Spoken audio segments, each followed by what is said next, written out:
Between the iPhone 16 Pro and 16 Pro Max, the latter seems like a bigger deal because of its enormous 6.9-inch screen, but I am telling you, the iPhone 16 Pro should not be overlooked. I have been using both of these new iPhone Pros side by side, and I think the regular iPhone 16 Pro is a better value for $999. You get a bigger display than last year, the most powerful 5x zoom that used to be a Pro Max exclusive, and an impressive battery life boost based on our testing. Otherwise, the iPhone 16 Pro has all the same goodies as the Pro Max, including the powerful A18 Pro chip, upgraded 48 megapixel ultra-wide camera, and impressive video features like 4K 120fps slow-mo videos and audio mix for zapping background noise. Apple Intelligence features like writing tools and the new Siri are promising based on early testing of the iOS 18.1 developer beta, but that won't officially arrive until October. As you will see in my iPhone 16 Pro review, this is ounce for ounce one of the best phones you can buy and the best iPhone for power users on a budget, even if there's not a truly wow feature yet for Apple Intelligence yet. The iPhone 16 Pro goes on sale September 20 and starts at $999 for 128GB of storage. It's worth noting that the iPhone 16 Pro Max features 256GB of capacity in its base model.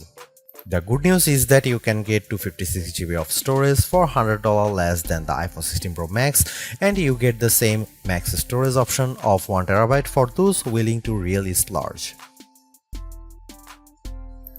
The iPhone 16 Pro is still a compact phone, but there is a trade-off with getting a larger display. It's now more of a mid-size phone now as opposed to a small phone as the size and weight have grown. This handset measures 5.89 by 2.81 by 0.32 inches and weighs 7.03 ounces compared to 5.77 by 2.78 by 0.32 inches and 6.6 ounces for the iPhone 15 Pro. So the new iPhone is taller and wider and just as thin, but there's some more heft to it.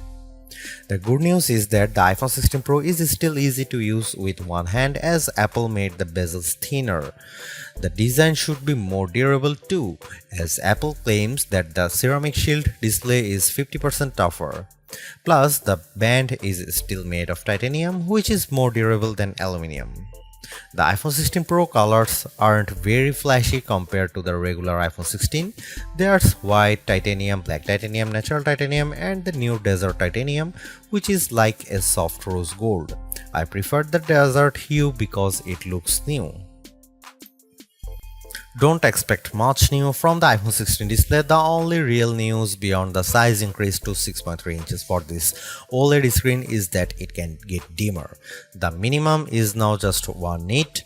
I put the two phones side by side in a dark room and I noticed the difference immediately. What's the benefit? You can use your phone in bed without disturbing your partner, and if you are using standby mode, the iPhone 16 Pro won't be as bright when you are using it overnight as an alarm clock. Otherwise, you get the same 120Hz refresh rate on this Pro Motion display and the same max brightness. Apple claims a peak brightness of 2000 nits outdoors and 1600 nits for HDR content. We simulate outdoor conditions with a flashlight and the iPhone 16 Pro reached 1553 nits. That's higher than the Galaxy S24 Ultra but way behind the Google Pixel 9 Pro. Apple has added a new button to the iPhone 16 Pro, but it's not technically a button. The camera control is a recessed capacitive switch that provides haptic feedback. Press once to launch right into the camera and press again to snap a photo.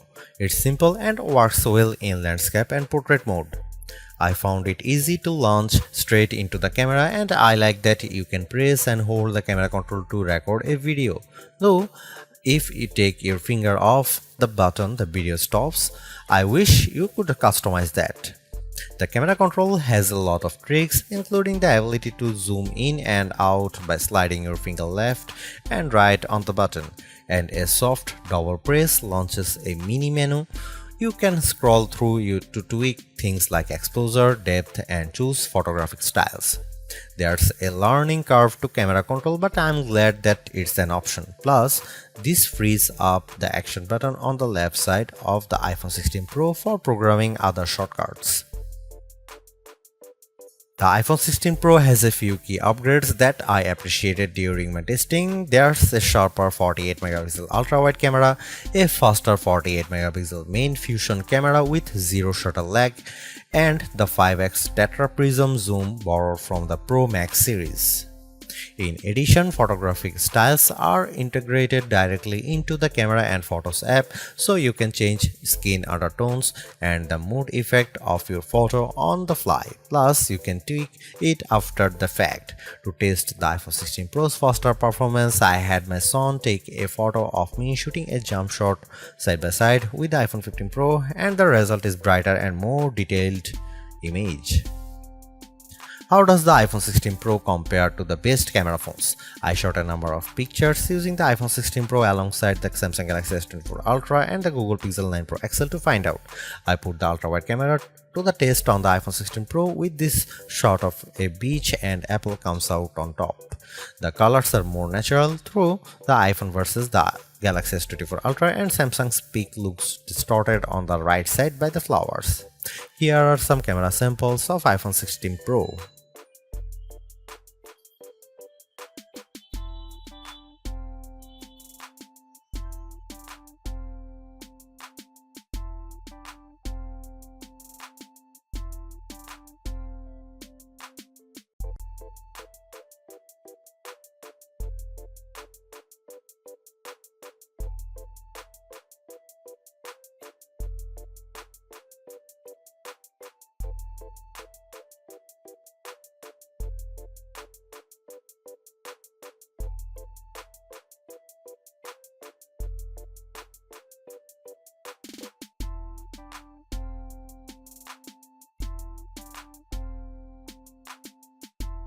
Hey Siri, are you smart yet?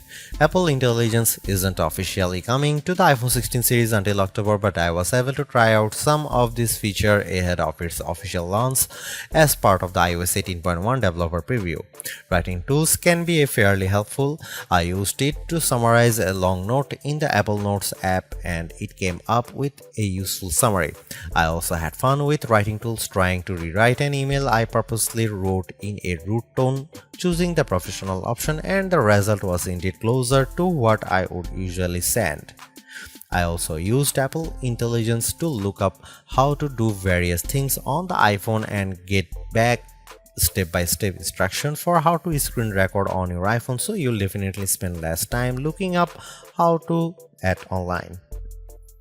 On the Photos front, my favorite Apple Intelligence feature is Memory Movie. You can give the Photos app a prompt like a beach memories through the years with an upbeat soundtrack, and you will see the AI go to work sifting through all your photos and videos, and the end result was pretty satisfying, fittingly ending with a sunset peak.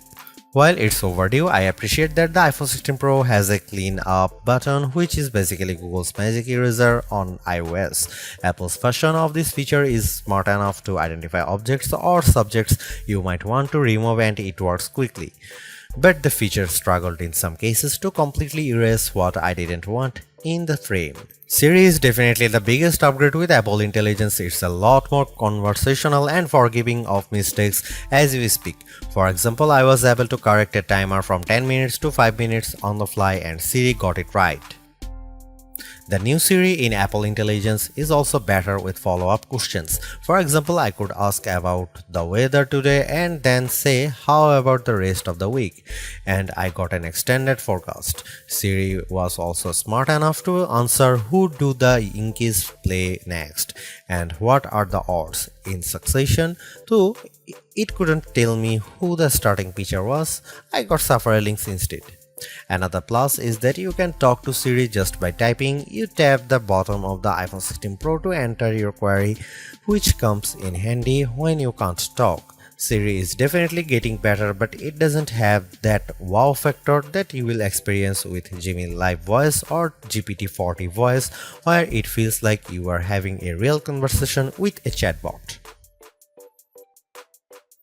The iPhone 16 Pro packs Apple's new A18 Pro chip built on second generation 3nm tech as well as 8GB of RAM. Based on our testing, it is indeed the fastest chip around, but not on every test. When I played Resident Evil Village, I was scared as I made my way down a snowy path and stumbled upon some dead birds. The graphics are console grade. I also got to play the Infinity Nikki game, which was in beta, and the lighting and water effects were very impressive. On Geekbench, which measures overall performance, the iPhone 16 Pro is 50% faster than the Galaxy S24 Ultra's Snapdragon 8 Gen 3 chip on single core and 15% higher on multi-core performance. The Pixel 9 Pro series is well behind. To test video editing performance, we use Adobe Premiere Rush and time how long it takes to transcode a 4K clip to 1080p. The new iPhone 16 Pro needed just 21 seconds, which is twice as fast as the S24 Ultra. On the graphics front, the iPhone 16 Pro features a 6-core GPU compared to 5 cores for the regular iPhone 16 models. Apple says you should get 20% faster performance than the iPhone 15 Pro.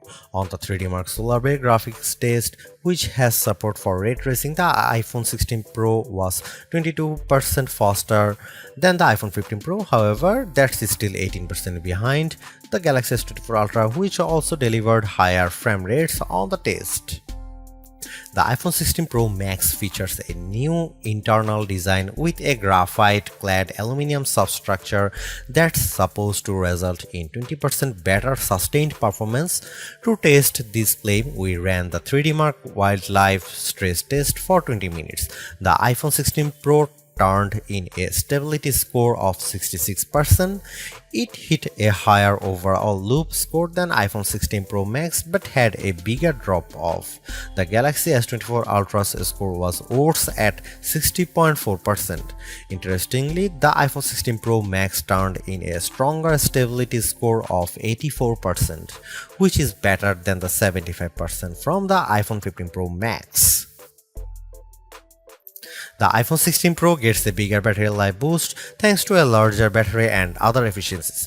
On our benchmark test, which involves continuous web surfing at 150 nits of screen brightness, the new iPhone 16 Pro lasted 14 hours and 7 minutes, which is a big jump from the 10 hour and 53 minutes from the iPhone 15 Pro, and enough to just crack our list of the best phone battery life. The Google Pixel 9 Pro lasted 13 hours 37 minutes, so it was a bit behind. The larger Galaxy S24 Ultra endured for 16 hours 45 minutes. The bad news is that the iPhone 16 Pro has the same 20-watt charging speeds as before, so it wasn't a surprise to see it get to 56% capacity in 30 minutes. The Google Pixel 9 Pro's 45-watt charger was worse at 49%, but the S24 Ultra reached 71% in the same time. Despite reports that iPhone 16 Pro supports 45-watt charging, we did not see a difference in our testing. The good news is that MagSafe wireless charging sees a jump from 15W to 25W if you are using a 30-watt adapter. Apple Intelligence isn't the only major upgrade in iOS 18. As you will see in our iOS 18 review, it makes the iPhone a lot more customizable. You can arrange icons however you like on the home screen, and you now get 3 screens of shortcuts in Control Center that you can tweak how you see fit. With the Photos app, the iOS 18 makes it easier to find images in your library by topic, and you can also change the look and feel of the app if you are liking. Other iOS 18 upgrades includes a dedicated passwords app for security, several messages improvements, and the ability to share money with Tap to Cash. Overall, the iPhone 16 Pro is arguably the best flagship phone under $1,000. You get the same excellent cameras as the iPhone 16 Pro Max for $200 less, and I think the screen is big enough at 6.3 inches while being easy to use with one hand. I also like the improved battery life, handy camera control, and compelling audio mix feature for videos. The Apple Intelligence capabilities such as writing tools, the new Siri, and cleanup show promise, but some of the more exciting features like ChatGPT integration, image background, and the Google Lens like visual intelligence are coming later. In terms of the competition, I think the Galaxy S24 Plus and Google Pixel 9 Pro have more compelling AI features right now, but I prefer the camera system from the iPhone in many cases and the extra performance from its A18 Pro chip. Should you upgrade to the iPhone 16 Pro? If you have an iPhone 13 Pro or older phone, I'd say yes. And if you have an iPhone 14 Pro, I'd say wait to see how well Apple Intelligence works once it fully rolls out before you buy.